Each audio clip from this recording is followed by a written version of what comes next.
1 घंटे बहस चली। बुनियादी सवाल बहुत छोटा था।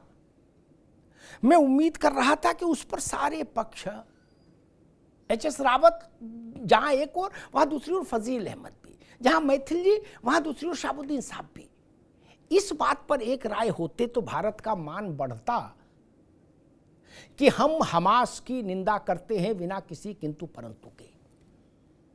नहीं बोला गया, किसी से नहीं बोला गया। फिर अगर मैथिल ये कहते हैं कि मुंह में दही जम जाता है, उनकी भाषा कठोर हो सकती है, लेकिन बात तो ठीक है। हमास की निंदा करने में भी पेट में दर्द है क्या? हमास के लिए जलूस को सही ठहराने के लिए आप दुनिया के तर्क ला रहे हो? अरे जो हमास के साथ खड़ा वो पतित है, वो आदमी नहीं है। जो महिला के शव को निर्वस्त्र करके उसके ऊपर जूता रख के खड़ा हो और अल्लाह का नाम ले, उसके साथ खड़े होने वाले से ज्यादा पतित और कौन हो सकता है? उसके साथ खड़े होने के लिए तर्क जुटाए जा रहे हैं कि हमको संविधान इजाजत देता है। संविधान कहीं इजाजत नहीं देता, कोई इजाजत नहीं देता। जिस देश में रहिए उस देश को सर्वोच्च मानना ही चाहिए, मानना ही होगा, मानना पड़ना भी चाहिए। बिना किसी किंतु परंतु के राष्ट्र से बड़ा कुछ नहीं हो सकता। यहां बैठकर चिंता यहां की नहीं, हमास की चिंता। अरे हमास आपका पड़ोसी है, हमास अनाथ बच्चों को पाल रहा है, कोई धार्मिक कार्य कर रहा है नहीं ना। एक तर्क आया, शायद फजील भाई ने दिया, कि हिंदुओं की कहीं मसला आता है पाकिस्तान का यहां वहां का तो आप चिंता कर सकते हो, लेकिन मुसलमान हमास के लिए जलूस क्यों नहीं निकाले? इसलिए नहीं निकाले, दुनिया के किसी मुल्क में जिस दिन हिंदू मोटार और रॉकेट लेके हमले करना शुरू कर देगा, महिलाओं को काटेगा, बच्चों को जिबह करेगा, नग्न अवस्था में महिलाओं को निकालेगा, उसकी तरफदारी कोई हिंदू नहीं कर सकता ना। हम तब आंसू बहाते हैं जब हम देखते हैं कि हिंदू बच्ची को पाकिस्तान में जिबह कर दिया गया, उसका शारीरिक शोषण किया गया, तब हम बोलते हैं। इसकी तुलना आप हमास के आतंकियों के साथ करेंगे? किसी ने आपको अधिकार नहीं दिया। और मैं तो कहता हूं, जो जिस देश में रहे, जो पाकिस्तान में भी रह रहा है, पाकिस्तान की नागरिकता जब तक उसके पास है तब तक उसकी निष्ठा पाकिस्तान के साथ होनी चाहिए।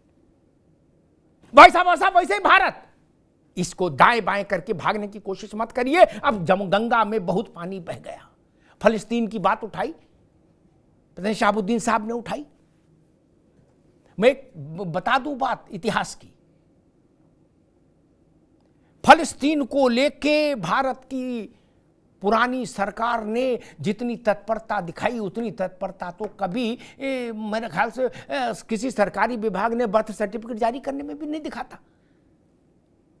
दुनिया के किसी मुस्लिम राष्ट्र ने पहला मान्यता नहीं दी थी फिलिस्तीन को, मौलाना साहब, ये भारत ने दी थी। और क्यों दी थी हमको ये भी मालूम है। हमको मालूम है जन्नत की हकीकत क्या है, दिल को बहलाने के लिए गालिब ख्याल अच्छा है। हमको पता है क्यों दी थी मान्यता। अरब देशों से भी पहले, तुर्की से भी पहले हमने कहा, जैसे हम बैठे थे लिखे, उधर हुआ, इधर हमने कहा ले जाओ भैया चिट्ठी ले जाओ, पहले चिट्ठी लिख रखी थी। मैं उस बहस में भी नहीं जाता। उस समय की सरकार ने निर्णय लिया, तब भी हम उसके साथ खड़े थे। और इजराइल के साथ संबंध बहाल करने में दशकों का संकोच क्यों रहा भाई? इजराइल ने हमारे घर से कुछ चोरी चपाड़ी कर ली? नहीं। हमारी जमीन जायदाद छीन ली? नहीं। उसका कारण भी हमको मालूम है कि फजील अहमद नाराज ना हो जाएं। सियासत भी बड़ी विचित्र चीज है। क्या ये सच नहीं है ये मेरा आरोप? फजील अहमद व्यक्ति के तौर पर नहीं, एक उसके रूप में मैं कह रहा हूं वो नाराज ना हो जाए, इसलिए हमने इजराइल से दूरी रखी। गैर इस्लामिक राष्ट्रों में, मेरी बात को सुन लीजिएगा ध्यान से, जाके गूगल से मैच कर लीजिएगा, बिना कागज बिना गूगल के बता रहा हूं। गैर इस्लामिक राष्ट्रों में, दुनिया में भारत सबसे बाद में इजराइल को मान्यता देने वाला राष्ट्र था। क्यों भाई, क्या तकलीफ थी भारत को इजराइल से? वही इजराइल बाद में हमारे लिए भरोसेमंद दोस्त साबित हुआ, आज तक भरोसेमंद दोस्त साबित है। सैन्य सुरक्षा से लेके सुरक्षा खुफिया संयंत्रों तक और तमाम चीजों में इजराइल और हमारी भागीदारी अच्छी है, भरोसेमंद है। क्या सच नहीं है? विदेशी मामलों को देश की राजनीति में लाके नहीं खड़ा करना चाहिए।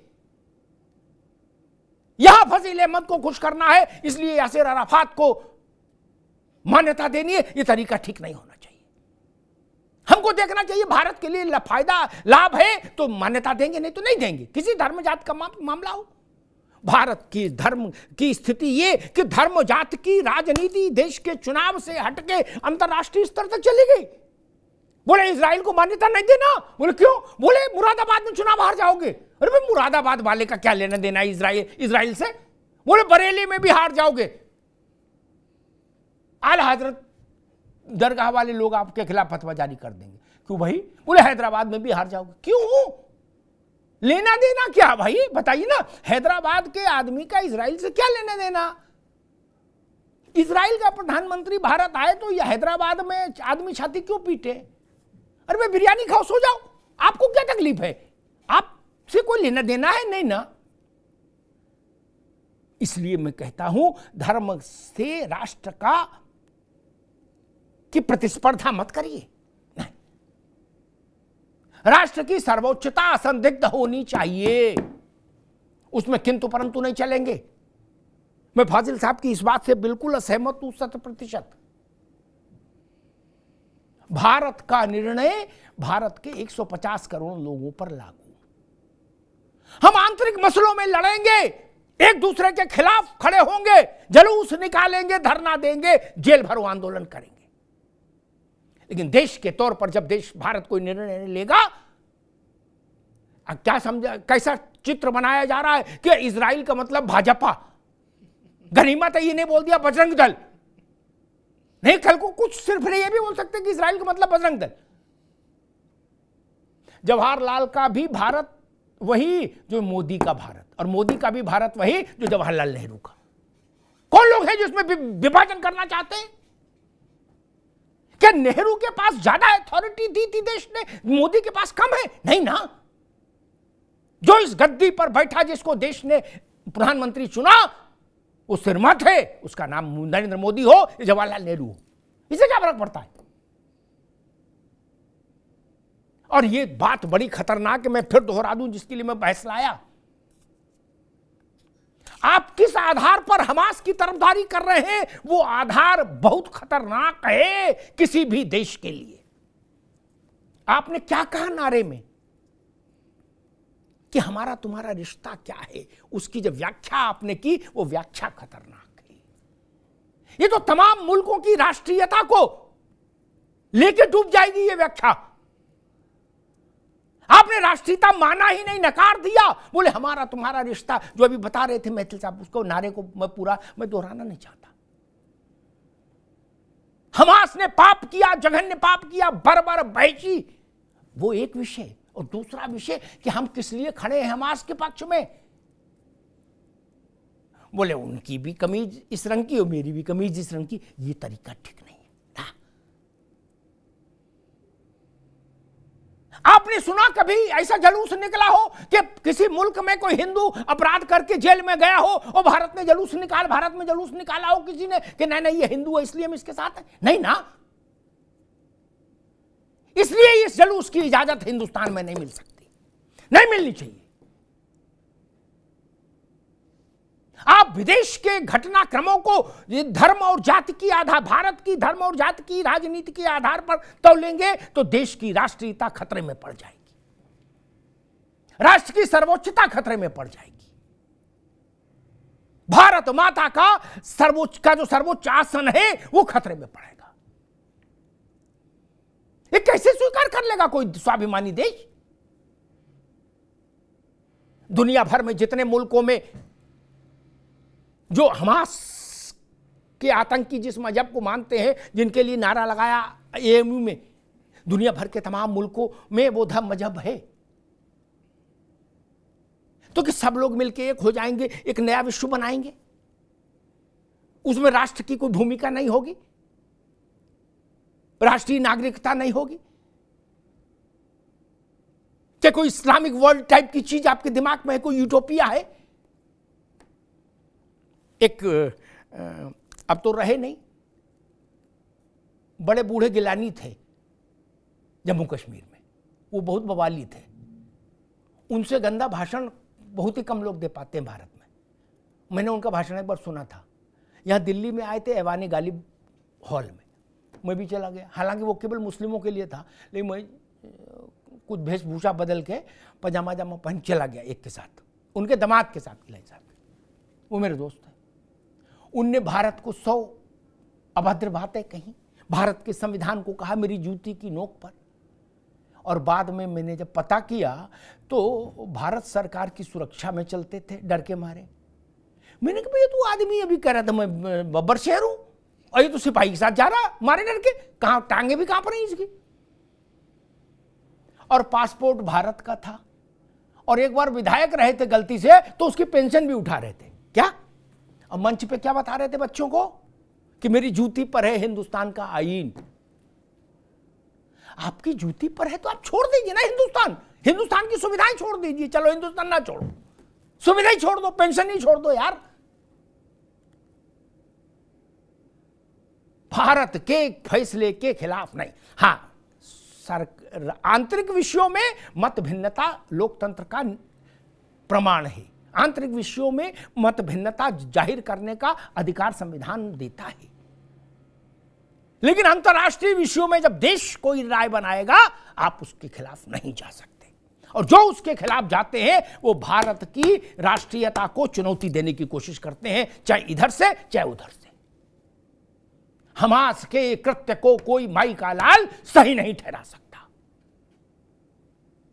और जो सर्वोच्च शक्ति है जिससे ये ब्रह्मांड अखिल ब्रह्मांड संचालित है, उसका नाम लेके आप ऐसा पाप करना चाहते? मैंने वो वीडियो देखा जो न बोला जा सकता है न चलाया जा सकता है, गाड़ी पर महिला का शव है, निर्वस्त्र शव। जिनेवा का समझौता क्या कहता है, क्या कहता है? युद्ध के बंदी का मान होगा, और उसमें भी अगर शव हो तो उसका तो सर्वोच्च मान होता है। मैं फजील साहब को एक बात याद दिला के बात खत्म कर दूंगा। कारगिल में युद्ध हुआ, हमने पाकिस्तान को पराजित किया, तमाम सैनिक मारे गए उसके जो छुप के आए थे छद्म रूप से, लेकिन भारत होने का सबूत दिया।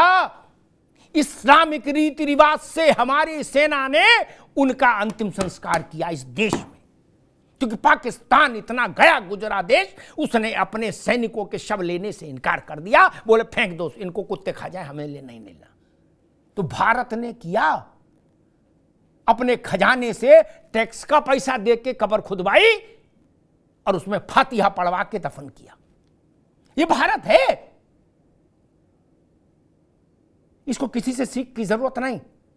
और मैं तो कहूंगा केंद्र सरकार से भी और उत्तर प्रदेश की योगी आदित्यनाथ की सरकार से भी, अलीगढ़ मुस्लिम यूनिवर्सिटी में ये सब चीजें बार बार नहीं स्वीकार हो सकती। जहां भी देश को ठेस पहुंचाने वाली कोई घटना होती है, सबसे पहले उसमें आगे अलीगढ़ मुस्लिम यूनिवर्सिटी के छात्र क्यों आते हैं? इसके पीछे का कारण जानना होगा। हमने कोरोना की वैक्सीन खोज ली, अलीगढ़ मुस्लिम यूनिवर्सिटी की वैक्सीन नहीं खोज पा रहे क्या? वैक्सीन खोजनी होगी। और बच्चा मान लीजिए टीका लगवाने से मना भी करे तो माता पिता की जिम्मेदारी है कि जबरन टीका लगाएं, क्योंकि टीके के बिना बीमारी नहीं जाएगी। अलीगढ़ मुस्लिम यूनिवर्सिटी की या जामिया की या टुकड़े टुकड़े के नारा लगाने वालों, इनके लिए भी एक वैक्सीन खोजनी होगी। आजकल वो सिनेमा भी चल रहा वैक्सीन वाला, मौसम भी है, दस्तूर भी है। एक वैक्सीन ऐसी भी आनी चाहिए जो व्यक्ति के अंदर ये चेतना पैदा करे कि राष्ट्र के विरुद्ध विश्वमन भारत राष्ट्र में रहते हुए नहीं हो सकता। सारी किताबों से बड़ी किताब भारत का संविधान। धन्यवाद।